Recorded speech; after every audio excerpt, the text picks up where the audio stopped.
Late Night Movies with Rob and Zack.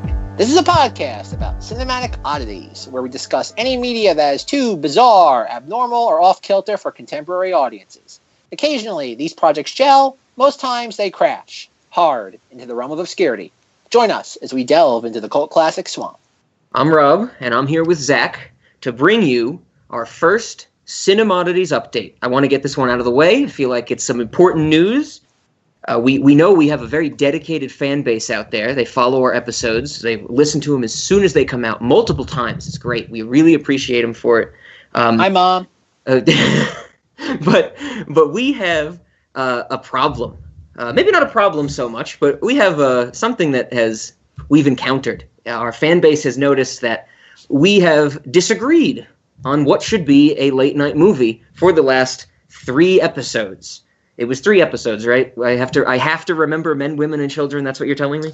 Yeah. Okay. Well, we disagreed on 3 episodes. And so we decided that this is probably going to continue. Zack and I like to disagree with each other. That's our style. But maybe we should provide a little separation with some of this stuff. So jump in if I'm saying anything that is inappropriate, Zack. But in our episodes, we're going to focus a little more on why we think these are Cinemoddities, a cinematic oddity. And at the end of a series, so at the conclusion of our Dean Norris series, for example, then we will kind of decide in a kind of a maybe bracket or tournament style, which one of those Dean Norris films deserves its spot on the late night movie list. Does that summarize things fairly well? I think it does. Okay, you'll get the gist of it, audience. Just hang on, bear with us. It's the same people. Zack has not been replaced by a robot, I swear. Can you confirm that? Can you do a CAPTCHA real quick, Zack? Can you type this weird picture I'm showing you? I am dinging my bell once for ding ding. I'm sorry, dinging my bell twice, ding ding for now. Ah, okay. So ding ding.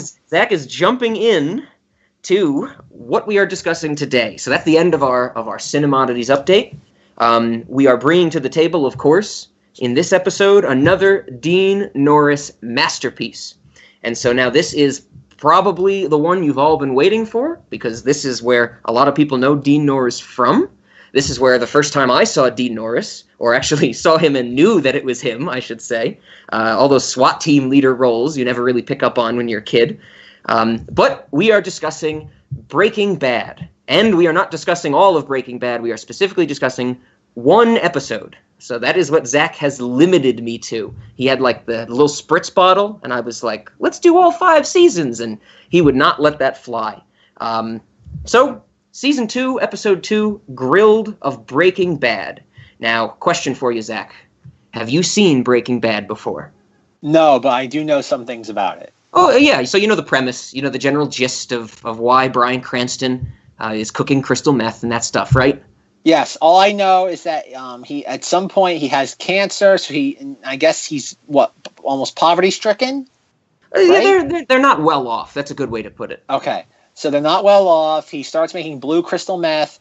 I remember him from like a thing I saw on YouTube like 6 years ago. Gatorade me, bitch, man. You know?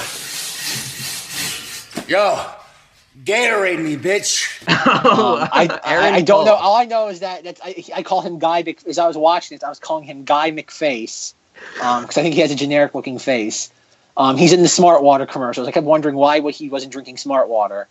And other than that, I was confused through most of this. I was like, not like disenfranchised confused, but like I probably could know the answers to this if I watched the previous episodes of this show so far. Okay. So I got a lot to say to Zack from that one, from that response. Let's start off the bat. We're gonna say it right now. We're not gonna make fun of Zack. Okay? We're not going to make fun. We're not going to do that. Oh my God, you haven't seen Breaking Bad? We're not going to do that. Because that's subjective. You know what? I haven't seen Game of Thrones. I have no desire to see Game of Thrones. You know how many people gasp at me on a daily basis when I tell them this? It's ridiculous. So It doesn't matter if you haven't seen this or not. I'm happy Zack hasn't seen Breaking Bad because I can actually show him an episode that I think is the best episode of Breaking Bad. That's a hot take. And see what he thinks about it. I've never seen any other episode of Breaking Bad other than this one, and hearing that this is the best episode of the series feels like a hot take. I have nothing to base that off of, but I feel I can feel the heat radiating off that one. So yes, for the people who have seen all of Breaking Bad, for the vast majority, they say that the season 5 episode Ozymandias is the best hour of television. They love that. I disagree. It's great. Oh, don't get me wrong. Season 5 is a masterpiece. But season 2, episode 2, Grilled, is the best Breaking Bad episode. And isn't Ozymandias directed by Rian Johnson? Maybe. Maybe not. I do not know. I got a feeling it's Rian Johnson. Okay. I think Zack has some questions for me. I'm going to have some pushback for Zack, but we are really going to discuss why I think this is a Cinemoddity, because I am the one who brought this to the table. Zack didn't just, randomly select an episode of Breaking Bad. What do we want to start with? Do you have questions? Do you want me to tell you how all your questions are bad and this is a self-contained episode that you don't need to ask any questions about? I was right. Rian Johnson did direct Ozymandias. So okay. Well. And didn't star Matthew Good, so I you know what? I'm not on board with that. Watchmen. Okay, so this is me watching. I'm watching this, and I'm waiting for the weird stuff to happen. And the weird stuff never happens. And I kind of felt there. I'm like, I did not see anything weird about this. It looks like quality television. If anything, it makes me want to watch Breaking Bad. It did not disenfranchise me, which I was a little disappointed about. Oh, okay. So, really? You didn't think this got weird? No, this seemed like perfectly... Well, I was confused, but not like confused like, oh, what on earth is going on? I'm watching, I'm like, oh, I imagine if I watched the first season in season 2, episode 1, I'd be like, oh! Like, I was confused as to why... I have some questions, but I think they're all narrative questions, like, because I just have never watched the show before. Okay, I think there is only one thing, there is one sentence in this entire episode, and I'm being honest, this is my honest opinion, there is one sentence in this entire episode that does not fit. If you removed that sentence, the entire episode would be cohesive. It's dense, don't get me wrong, but it is all in there. Everything that Tuco and Walter White talk about in the second half of the episode is completely detailed with names and events by Dean Norris in the first scene of the episode. It's really dense. I'll get you. You have to listen to it, but it is in there. I know they're talking about a bunch of stuff. I know. Okay, so this is my question. Dean Norris. Yes, let's do that. Let's get to some questions. Okay, Dean Norris is a DEA agent. Is that correct? Yes, he is he is like the head of that unit, that the Albuquerque unit. Okay. What's the name of Snake Jacket guy? Tuco, the guy who kidnaps them. Yes. Okay, he kidnaps him. Okay, I like the beginning. The beginning was weird. I kind of got excited because you have you see the thing constantly keep shaking up and down in the car, and you see all this still imagery of all these things in the desert. I'm like, okay, this is gonna be weird. Yes, that is a hallmark of Breaking Bad. So as Zack has never seen any other episode of Breaking Bad, they always have cold opens, and the cold open is usually a shot of something later on in the episode, or in the case of some episodes, later on in the season.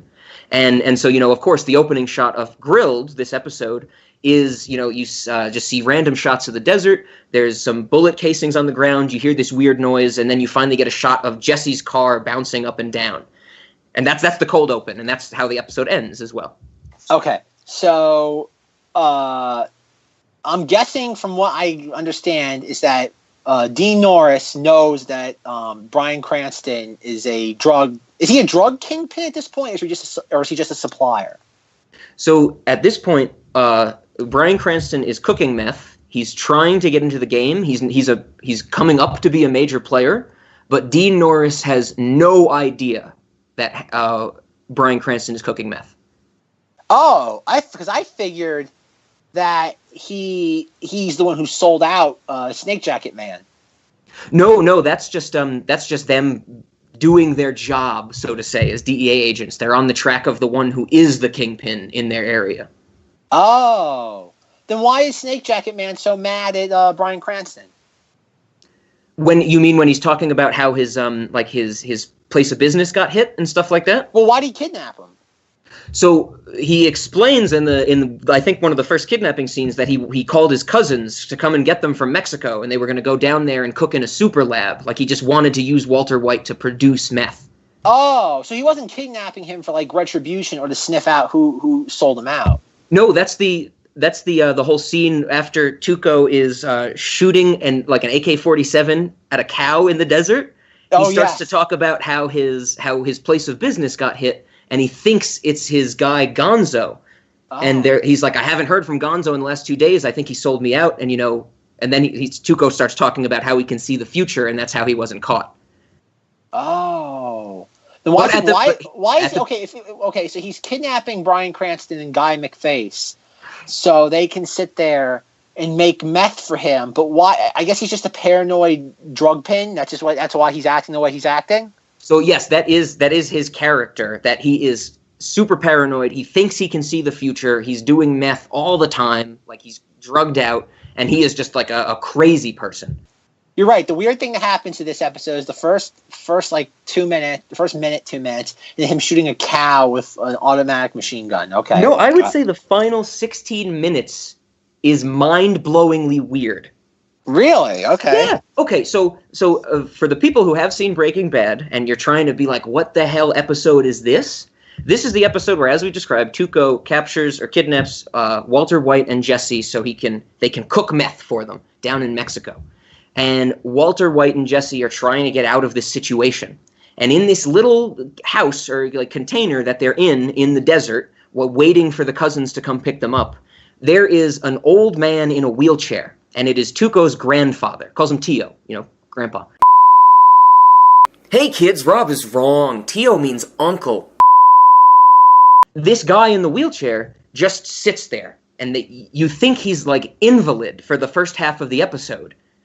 Until he starts just ringing a bell. And the second half of this episode is the two main characters trying to escape, but being thwarted by an old man with a bell. And then immediately after, we get a scene of a hostage taker trying to gather information on his hostages by asking yes or no questions to a man with a bell. How do you not think this is crazy? This is mind-blowingly weird. Have you ever seen the original Star Trek series? Not all of it, but I would say a fair amount. This was the pilot to Star Trek with Captain Pike and the whole thing. It was the pilot. They reformatted it in a later episode where it's Captain Pike, or at that point maybe Admiral Pike, I forget. And he's ringing the bell, and that's what it is. It's like 1 beep for yes, 2 beeps for no. Captain, you'll remember these gentlemen. They wanted to visit you. 2 flashes mean no. I thought you might make an exception for them. I'm sorry, gentlemen. Chris, if there's anything I can do for you. Is it being done before make it less weird? No, but that's what I thought of, though. It's clever. It's an interesting way to take that premise of someone who can't talk and having them interact in a scene. No, it's clever. I don't find it that weird because I've seen it done before. Like, it's clever that they were able to take that idea and just repackage it in a thing. No, like I said, I have no complaints with this. I think it's well made. I'm intrigued. I'm not disenfranchised by it, which is the part which is weird. Usually, I'm not interested in, again. I'm like, okay, if somebody like Rob says, here's the entire box set, 5 seasons, I'd be like, okay, you got me intrigued. I don't think there's anything weird about this. I think it's interesting. I would like to watch it. I think it is mind-blowingly strange. I think it is a great example of this show being strange and this character. I guess I love Breaking Bad. I've seen it a few times, the whole series, and I really love the writing of it. I really love the tension it builds, and that adds a lot to me. Like, I think these scenes where, Tuco is just like, what did they do to you? Did they change your TV channel? Is that it? And he's waiting for bells to respond. Like, it's really, really tense. Like, yes. I'm into that scene. And even though this is an idea, like, 1 for no, and 1 for yes, and 2 for no, like, that's not a new idea in any respect. It being so tense is what makes it amazingly weird to me. Like, it's making me feel something. Did you feel something, Zach? I thought it was interesting though, but I don't think something being of quality and good, it makes it weird. I have to push back on that. I think it's like I said, I think it's well done. I don't get how that makes it weird. Like when you watch, I think I'm coming at this one a little bit more from Zack's perspective of a cinemoddity. Like, this is not visually stimulating or anything like that. I think this is an example of like a TV show going in a really, really kind of off the rails direction. I think this is a really, really weird, odd direction for Breaking Bad to go. It might be. I think instead of weird, it might be just it's unconventional slightly. I don't know. Like, there's really nothing in this episode where I look at it and go, oh, this is something I've not seen before, or something that's just, like I said, I think it's an interesting way to read, because it's been around forever. The whole idea of blink once for yes, twice for no. Yeah. That whole idea of nonverbal communication. But like I said, I think it's clever that they were able to do that exact same thing. He's sitting there not strapped. He's just kind of, like you said, everyone thinks he's an invalid, and he's just ringing the bell. But at the same time, though, again, there is tension there, because obviously this guy is just, you call it, spaced out of his mind. I like how he's making the food, like he's like is he like slicing the food with like a machete or something? Oh yeah, he has like a giant, like a Bowie knife or something. Yeah, comically large knife. He's using to like cook dinner with it. No, like even the whole idea of like them putting the stuff in its food, and they're foiled by the invalid, who's not really an invalid. Like I said, he comes a little. That's one little complaint I'd have, concerning the fact that Bryan Cranston snaps his fingers in front of him. He doesn't flinch or hesitate or blink. Yeah. And then like by the end, he's like completely like in control of like not control, but he's aware of his surroundings, very much so. So just so you know, if you do get into Breaking Bad, the old guy in the wheelchair who only rings the bell, he becomes like a major character. And there's even like flashbacks when he's younger and not in a wheelchair and stuff. So what happened to him at the end of the episode after Dick Norris shoots Jake, the snake jacket guy? I believe in either the next episode or like the following episode, you see him basically like he gets captured by the DEA, and he is someone they've been looking for years, but he's really old, so he just has like protective custody in a nursing home type of thing. Oh, okay. So he does kind of get captured. All right, so I have some questions that aren't relegated to the last 16 minutes of the show. Sure. Yes. Okay. Yeah, I will convince you of the weirdness along the way, Zach. Okay, I like the shot of the diaper box. I like that shot. Why with is there the bunny sticking out of it? Oh, is that what it was? It was a bunny? Money. It was like a wad of cash, I think. Oh, really? Sticking out I of the didn't even top. catch that. Like, okay. The sun's like, okay, this is another thing that bothered me. But this is one thing I thought was weird. If you're printing out missing person flyers, it is extremely inefficient to do that on like a home printer. Like you go print out a master copy and go to Kinko's and like, I want like 500 copies of this, please. They can bang that out in like 10 minutes for you. Printing this stuff all out on like a home printer is just comically inefficient. Like that was weird to me. Like, I'm like what? I'm like, who would do that? Okay, so there's another question. This is more just context. So I feel like there's gonna be another episode like Endless, where it's like, it's not weird. I feel like if I knew what I was getting myself into, I would have appreciated it more. Okay, what's up with the son? Is the son like mentally handicapped or something? So the son is not mentally handicapped. He has MS. Does the thing with him going to like his friend's house, does that play up into, I guess I would mention, the next episode? I don't believe so. I think it's just kind of like a running gag, even though it's not really a gag. That it's like he's always going off to his friends or something like that. Like he's the teenager type of thing, even though he's got MS and he walks around with his crutches. Oh, okay. Then you have what's her name? I know the actress, Betsy Brandt. Oh, the wife, Bryan Cranston's wife. No, Dean Norris's wife. Oh, Marie. Yeah, Marie. At this point, because he beats the cancer throughout the series, right? Yeah, he lives through the whole series like from the cancer. Like the cancer doesn't get him. That's probably a good way to put it. But it goes on for a while that it's afflicting him, and it like eats away at his schedule and stuff because he has to sit for chemotherapy and things like that. Okay, but I thought he fine. So even at the end of the series, he still has it. You know what? I'm not sure. I'd have to get some recollection, because there is a time jump at the end of it, like in the 5th season. Like there's a huge chunk of time that they just skip over type of thing. Okay, gotcha. And so I'm not remembering if they bring it up again after that. Like I said, like all I know from Breaking Bad I can count on one hand. So like I know Bryan Cranston. I know about You're goddamn right. You're goddamn right. The GIF that's always everyone uses in arguments. Goddamn right. Then there's the thing with the pizza on the roof, where the guy who actually lived in that house had like put like a sign in his lawn that says, "Please stop throwing pizzas on my house." Yeah.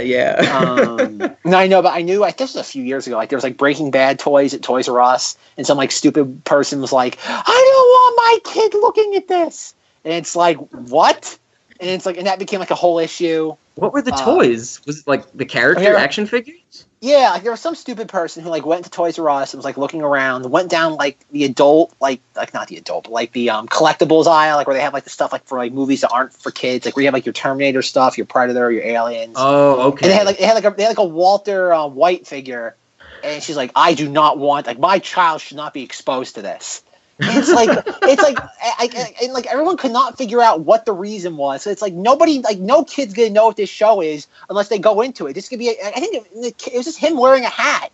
It's a guy wearing a hat. I was about to ask, did it come with like a little like mini meth lab that he could play around in or anything? I think the only thing it came with like the hat, the gun, or a gun. And I think it came with like, I think he had like maybe like as an accessory, like a little like vial with something, but like you would not know, like no kid would know what it was unless they watched the show. They would think it's Scientist Man, probably. Well, yeah, but so like I remember that became an issue in Toys R Us. Like obviously they caved and they pulled all the toys off shelves, and like for like a solid 10 minutes, it was like really expensive to get a hold of because like everybody was like convinced it was gonna become a collectible. And I know like Guy McFace wrote on Twitter like "F you, like lady." Or something, whoever was like starting all this. Like I said, I think the show was over at that point because I think it was like late or maybe like early 2015. Okay, yeah. So it was like toward the end of the show's run. So it was like it was weird. This was like happening now. Like the show was dying down. Like there was no. Like, it was just a weird thing for like this woman to get upset about. That's the motivation. She needed something to get upset about, and that was that was like the low hanging fruit. I guess. Now Toys R Us is out of business, so who's the real loser here? I think it was that woman's fault. I blame her. And Breaking Bad combined. Just those two things bankrupted Toys R Us? They were the downfall of Toys R Us. All right, so okay, but I did like the diaper box. I did not see the money, so maybe I just like the idea of the camera doing this like a full 3-second shot on a diaper box. So his wife's pregnant. Is that his baby or is that like some other plot point? That is his baby, yes. Yeah, I believe so. Okay, I wasn't sure. Maybe it was like Guy McFace did something. I don't know. I think she definitely does cheat on him at some point, but I don't think. I think it might be while she's pregnant. Oh yeah. Should I have picked that episode for Cinemodities? Because I would have definitely been more. I've been definitely involved in that episode. Then Dean Norris goes to Guy McFace's mother's house, and she's like flipping out. She's like, "Why are you asking me about where my son is?" Yeah, and it's like I couldn't figure out when she's like, "Do I need a lawyer?" Then like Dean Norris is like, "No, I'm just asking to know where my brother-in-law is." And she's like, "I haven't seen my son in months." And I'm like, "Then why are you flipping out then?" Is she in on it or? She's not. She's like a minor character. There's a whole thing where his parents, Jesse's parents kick him. Guy McFace's parents kick him out of the house. Thank you.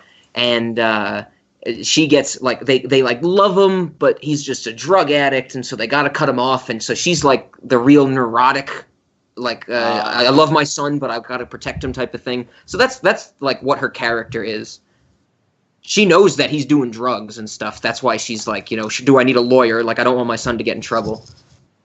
Oh, okay. I just want to make sure.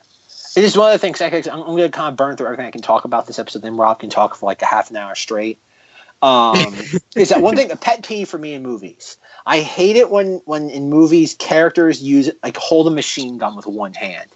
I have such What about Arnold from Total Recall? Wasn't that good? Arnold Schwarzenegger is not a real person, so he's maybe him and Stallone are the only two actors on the face of this earth I could actually believe would have a machine gun and can do it with one hand. Like that's like they're the only two actors I could believe that. Like it's not possible, but like they're the only two I can buy that. Sure. I cannot imagine Snake Jacket Man guy. A couple times he's like, because he's punching Guy McFace out like outside the house, and like he like in Bryan Cranston is trying to like get a hold of him, and every single time he gets a little too close, Snake Jacket guy pulls the gun on him. Like, Jesus, Bryan Cranston, there's no way he could sit there, pull the trigger, and it would even come close to shoot. It would go immediate. Maybe one shot would like nick you, and the thing would just go immediately into the air because he couldn't control it. I don't know. Tuco's on a lot of meth, and that gives you like super accuracy, right? I think, I don't know. I've never done meth before, but I'll take your word for it. But then Bryan Cranston's like holding it with two hands. I'm like, thank you. Now the question, Bryan Cranston isn't on meth. No. Okay, last question. Dean Norris shows up at the house. How does Dean Norris know to go there? So the scene after he talks to Jesse's mom, and Jesse's mom is no help because she doesn't know where the son is. He asks her. He's like, "Is he still driving this car?" And she's like, if he put enough more time and effort into like himself than that car, he'd be a better person. And then he calls his like friend at the DEA, or he calls, his workers at the DEA and says, does this car have LoJack? I want to see if I can find it. And it does. And that's like the setup for how he finds them at the end. Oh, so he's able to sit there and track their position. Yeah, because Tuco, it's Jesse's car. That is one of the things that is not explained in this episode, that the car that they show up in is Jesse's, so Dean Norris is able to find them at the end. So something we didn't mention, we did say that the very first scene of the episode after the cold open is Dean Norris like riling up his DEA force to find Snake Jacket guy. Yes. But then as soon as Dean Norris leaves the room, he says the line, they're never going to find him. And then he's like, I have to leave to go find my brother-in-law.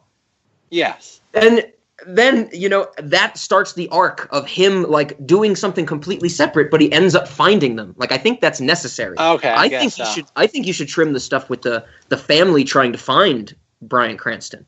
Well, but he's at least missing, though, so it makes it normal. He at least there's something that he's not supposed to be. He's not like, what's his name? Guy McFace, who can just kind of go off the grid, and no one will miss him. Yeah, no one except Bryan Cranston, because we get the scene where he's like, I need him very badly. Okay, so I do have some things to talk about with this episode. This is kind of my plan B, since Zack and I just can't, roll around in the glorious weirdness of the Bell and the hostage situation. So, of course, we have some great scenes, some great lines. And I want to know what you thought of some of these. So I think the funniest line in the whole episode comes from Dean Norris's wife when she brings up, they're like trying to think of leads to find Bryan Cranston, and she brings up the marijuana aspect. And they reveal that, Bryan Cranston in the show had smoked pot back, and his wife knew about it. And Dean Norris's wife has the line, chemotherapy and marijuana go together like apple pie and Chevrolet. And Dean Norris looks at her and is just like, what is wrong with you? Yeah, that was a good line. Chemotherapy and marijuana go together like apple pie and Chevrolet. That is a great line. Do apple pie and Chevrolet go together? I thought he was going to say like apple pie and... Oh god! I thought she was gonna do like a food analogy, like apple pie, like hot apple pie, and like a nice slice of ice or a scoop of ice cream. I thought that's where she was going with that. But no, that is a humorous line. I have to admit that was. Yeah, because like I think about it as you're on chemotherapy, so you smoke a joint. When you're sitting in a Chevrolet, do you eat a piece of apple pie? Like, is that the feeling you're supposed to get? No, but again, it's the Americana aspect. It's weird though. It's kind of like saying it goes together like apple. Oh god, I'm trying to think like. They make terrific pair. They went together like lamb and tuna fish. Lamb and tuna fish? Maybe like spaghetti and meatball. You more comfortable with that analogy? Again, that's just a weird line, but I guess that's intentional because they're trying to make her sound out of touch. Yes. If this was like an SAT question where it was chemotherapy is to marijuana as apple pie is to blank, and she put Chevrolet, I would mark her so wrong. I would mark that wrong completely. But yes, I get what she's going for. Are you seriously making an SAT joke out of Breaking Bad? That might be your first. I just did. Congratulations! I think you broke ground. Yeah, we need a theme, like a musical sting for breaking ground on this show. Oh, okay. So that was a great line. I love that line. Speaking of Dean Norris's wife as well, I mentioned before, I think there is one sentence in the whole show that does not fit, that is, you need to see something to be like, what are they talking about? And it is after Dean Norris's wife and Bryan Cranston's wife, they hand out a bunch of flyers, they get back into their car, they talk about stuff, and then Marie says, "Are you still angry about that tiara?" And Skyler's like, "We don't need to talk about that." And that's the only time they mention it. And that it has nothing to do with this episode. It's about something they did because Dean Norris's wife is actually like a raging kleptomaniac. And that's what it's referring to. Oh, really? Oh, my God. Like, yeah, so the gist is she steals a tiara from like a really expensive tiara from a jewelry store to give to Skyler at her baby shower. And Skyler's like, "Oh my God, I don't need this. I need money. So I'm going to return it." And the people are like, "This was stolen. We're going to hold you for this." And then she gets out. But there's a whole thing. It's like, "Why? You're my sister. Why did you give me a stolen tiara?"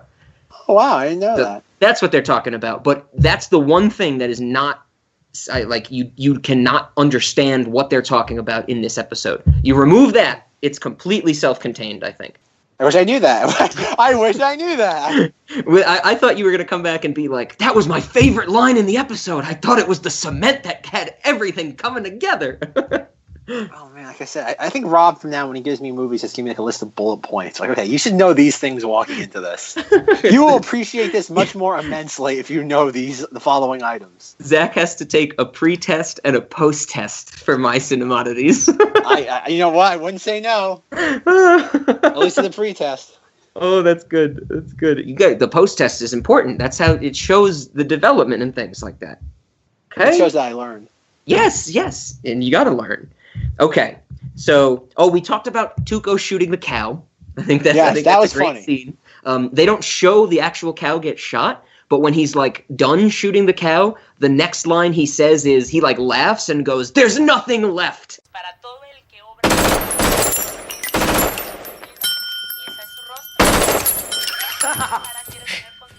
Look it. There's nothing left. So I guess we're led to believe that he just turns this cow into Swiss cheese with bullets. Yeah. I don't know. If you're in the desert, what do you do? If you're in the desert on meth. So I bring up Tuco because I want to talk about something that I don't know if Zach noticed. Well, Zach definitely noticed. Tuco snorts some meth off of his comically large knife 3 times in this episode. So you remember those scenes where he's bumping his meth, right? Mm-hmm. Yeah. So the first time he does it, we get the most boisterous, over-the-top reaction. Like he's like, "Whoa, whoa!" He's like jumping around as like the drugs really hit him.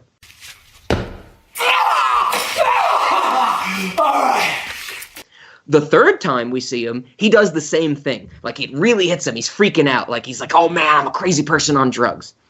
The second time he does meth is while he's cooking. And he is incredibly restrained. Like he still jumps up and down a little bit, but like the meth head is like, "Oh, I'm cooking. I'm working with hot stuff. I have to be careful. I can't freak out about my drugs too much."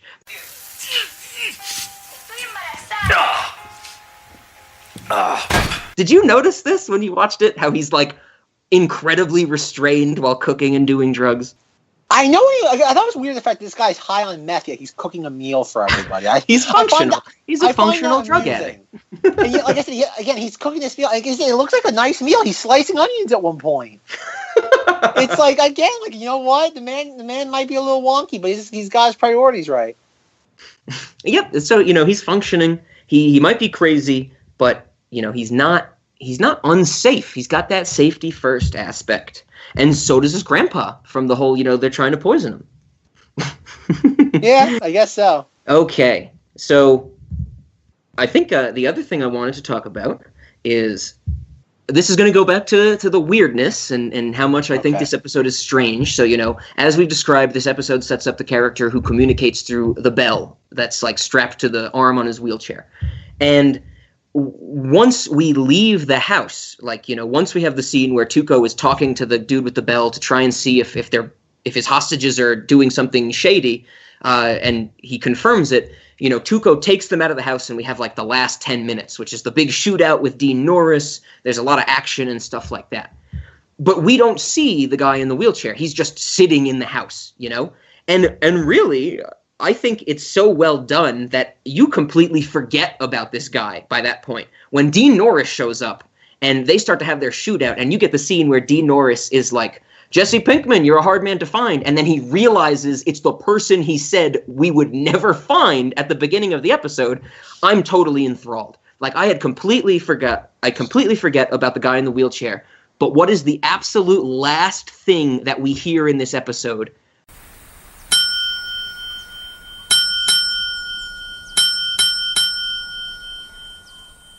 Him ringing the bell. And that is like the cherry on top. That makes this like a perfect episode. That makes this, it ties everything together so well. It brings you back into that strangeness. I love it. Love it, Zach.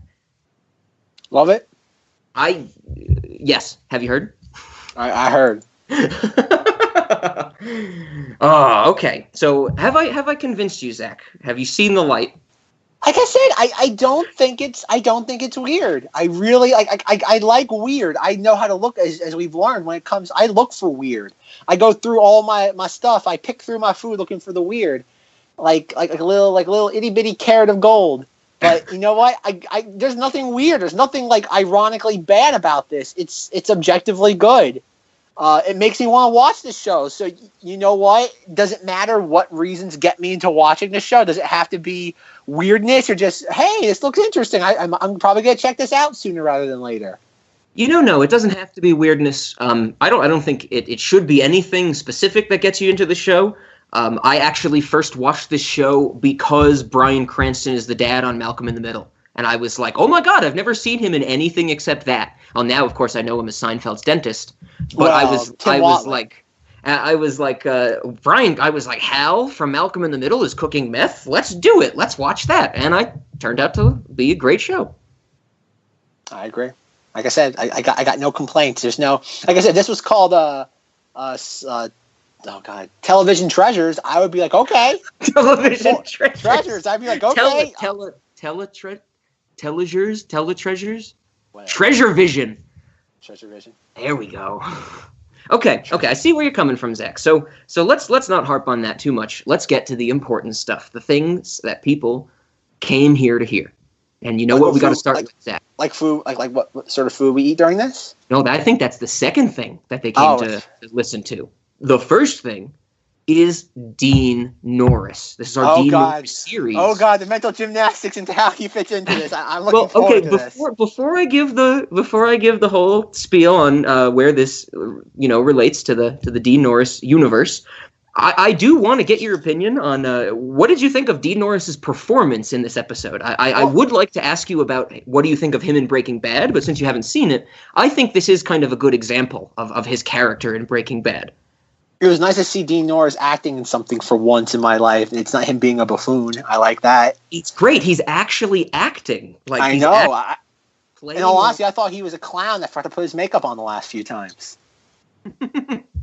Every time I see Dean Norris, he's either has a son who likes playing World of Warcraft, or is it likes abusing his stepdaughter. So you know what? Seeing Dean Norris actually do something proactive in a movie, TV show is actually rewarding. Yeah, he's the good guy in this, and he's the good guy. He's a good guy in Total Recall. So he's playing both sides of the field. We haven't gotten to him as a purple Pegasus yet, but that might be the most evil version of Dean Norris. So Dean Norris is great. He's a great actor, and I think I just believed that from the first time I saw him. Because as I mentioned early on, Breaking Bad is the first thing I really acknowledged him for. Because he's a main character in this show. The tension between him being the DEA agent and Walter White selling drugs and when are they going to find out that they're doing this type of thing? That's a big part of the conflict of the show, and Dean Norris is a great person to have for that role. For all of his SWAT leader roles where he had very few lines, to finally give him a full position as heading government agents. He did a great job. I think it was the capstone on the kind of the SWAT team leader buildup. So that brings me into the Dean Norris universe. Are you ready, Zach? That's what I've been waiting for. Okay, so I've talked about it, where these things end up and all that stuff, and then the orders of things. I had a whole picture in my head of how Dean Norris was moving around all these movies and universes, kind of getting close to Naomi Watts and her children stealing thing. But then I saw The Lawnmower Man, and we're not talking about The Lawnmower Man, but this threw me for a loop. This made me doubt my own perceptions on the Dean Norris universe, Zach. Because in this movie, Dean Norris has an accent. Did you know that? No, I did not. It's not like a full-on, like, oh, this is a British accent or this is an Australian accent. He's doing something to his voice that's changing it in a way that you can notice. He's not doing that gruff kind of SWAT team leader, manly man aspect. So now I have to say, very unfortunately, I'm kind of shaken in my own beliefs about the Dean Norris universe. Not whether or not Dean Norris travels through all these stories. That's a fact. I don't think you can refute that. But the positioning of things is now what I am confused about. Does that make sense, Zach? Are you following so far? So what you're saying is you're questioning your own psychotic fantasies. Good. I am questioning the reality as it stands. I think that's a better way to put it. Whoever helps you sleep tonight. Do you think I have a warped view on reality, Zach? Maybe not entirely, but when it comes to Dean Norris, I think it's just a little bit twisted. You know what? I don't think I do either. So I do want to say about Dean Norris, even though I am confused as to where this lands now, maybe when we get to the end of the series, I'll have a better idea, and I can really pitch that to Zach when I'm trying to sell him on Breaking Bad being in the late night movies canon. Yeah. But I would say right now, I mentioned before that I think Dean Norris has kind of a government, not military person. The word, like, he's an FBI, he's a SWAT team leader. He's an FBI agent. He's this DEA agent. He has kind of just a little part of his career where he was like, hey, in all of this traveling that I've done, I've abused some kids. I want to protect some people now. He did the SWAT team stuff, and he's great at it. I'm trying to build an idea of why he left it. It might have something to do with him not surviving all the way through Breaking Bad.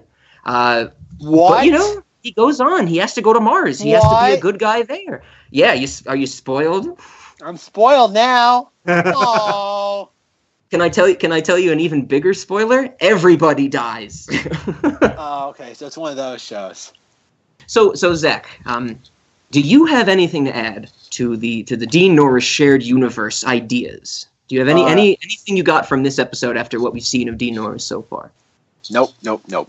Okay. Hopefully you have something, Zach. I don't think so, but that is a one-man ship. I'm gonna let you proudly row it into the horizon. Zach has even stopped spraying me with the spray bottle when I'm getting too off the rails, because he's like, "You dug this hole. You made this bed." Well, at this point, there's nowhere to go but down. It's just like you've dug the hole so deep at this point. You got to dig your way all the way out to China. Hey, I recognize that. I realize I had an idea of the universe before seeing the entirety of the universe. I made a mistake. I'm owning up to it, Zach. Okay? Don't fault me that much. Yeah. All right, Rob. So what food do we eat during this? Okay. So I'm gonna do what I always do and give you the low-hanging fruit, because that's what I'm good at. Okay. And it would be a burrito type of thing. What Tuco makes for them that they try to poison him with. Or they try and put the poison in his burrito, or I'm sure there's a better name for it. I don't think it's like a full-on burrito.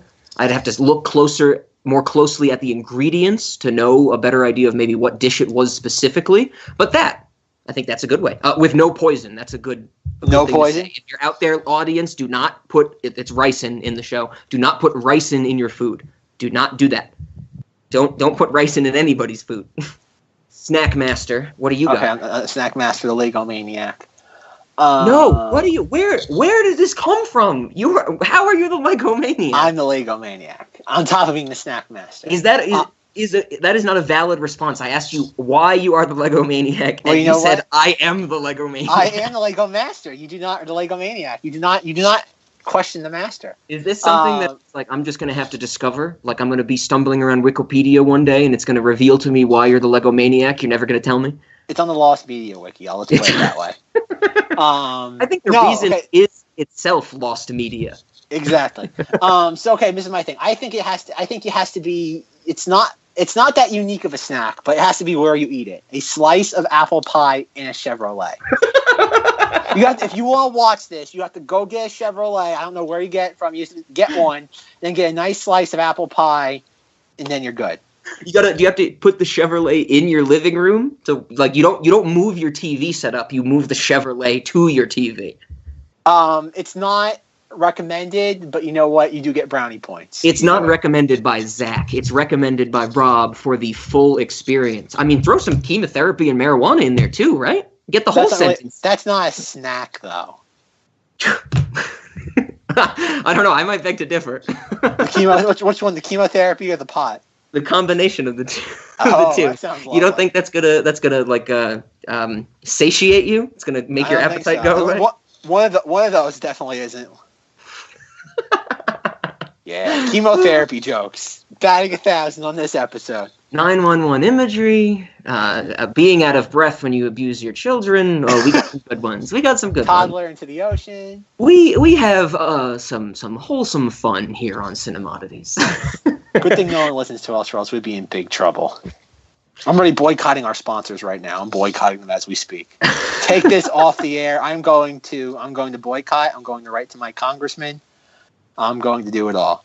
Take Cinemodities off the air. Hashtag stop Cinemodities. Hashtag Octothorpe and Cinemodities. Just to combat yours. Hashtag not my Cinemodities. I say that about men, women, and children. Hashtag Octothorpe, not my Cinemodities. Caught myself. Alrighty, Rob. So how are we gonna wrap up this Breaking Bad discussion? So I think the first thing we have to say, just to make it clear, this is a Cinemoddity. We are in complete agreement on that. Yes. Sure. I think it's a Cinemodity in that it makes me want to watch more. It doesn't disenfranchise me, so I'll take that. Zack, for someone who has not seen Breaking Bad, and I would absolutely recommend Breaking Bad to Zack. I'm glad he liked it.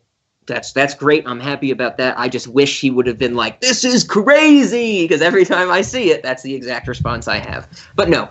So at the beginning of this episode, we said we were changing our format so we wouldn't split on things. Well, guess what? We're splitting again. Steer the ship away from the iceberg. Rob's like, "Nope, we're gonna turn around, do a 180, and crash right into it." That was my senior quote, if you remember. I'm gonna crash the ship right into the iceberg. Yeah, the whole 180 thing that you said. Oh yeah, it I had to pay the school district more money so they would make the margins under my picture bigger so I could fit more words. It was ridiculous. Now that we are saying that this is half and half a Cinemoddity, if we're using an episode as a measurement, it's a 50-50 Cinemoddity. How do we end it? How do we conclude this episode? Do you have any ideas? Have you thought about this yet? Not yet. Did you even put it on a to-do list yet? I know, it's kind of embarrassing. We're already 8 episodes, 15 episodes. It feels like 30 at this point. I put it on a to-do list to think about this, and then the next bullet point on the to-do list was to not do this to-do list. It was terrible. Terrible organization. That sounds like a horrible idea. It was. Well, I needed to do it, and it's just that's what academia does to you, folks. So we have no good ideas, is what you're saying. I think we're fresh out of them. So we're doing the same thing we're always doing. The backwards intro music. I like it.